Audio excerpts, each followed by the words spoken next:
ત્યારે હિંમતનગરમાં કોરોનાના કેસમાં વધારો જોવા મળી રહ્યો છે. તો સમાચાર હિંમતનગરથી સામે આવી રહ્યા છે, જેમાં સતત કોરોનાના કેસમાં વધારો જોવા મળી રહ્યો છે. મેડિકલ કોલેજમાં કોરોનાના 2 નવા કેસ નોંધાયા છે.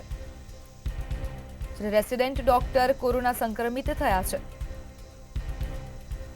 ત્યારે હિંમતનગરમાં કોરોનાના નવા 2 કેસ નોંધાયા છે. રેસિડેન્ટ ડોક્ટર કોરોના સંક્રમિત થયા 22 વર્ષીય ડોક્ટર કોરોના પોઝિટિવ આવ્યા છે. સિવિલમાં 4 દર્દીના સેમ્પલ લેવામાં આવ્યા હતા. 4 પૈકી 2 દર્દીના કોરોના રિપોર્ટ પોઝિટિવ આવ્યા છે.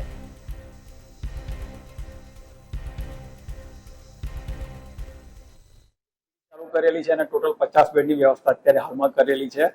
એમાં પરમ દિવસે 4 જણના સેમ્પલ લીધા હતા. એની અંદર 2 જણના સેમ્પલ પોઝિટિવ આવેલા છે. એમાં અમારો એક જીમસ મેડિકલ કોલેજના સર્જરી વિભાગનો રેસિડેન્ટ ડોક્ટર છે, તેને અત્યારે હોમ આઇસોલેશન હોસ્ટેલની અંદર કરવામાં આવેલું છે.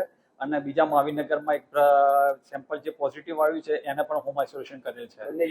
બંને યુવકો છે. એકની ઉંમર 22 વર્ષ છે અને એકની ઉંમર 26 વર્ષ છે.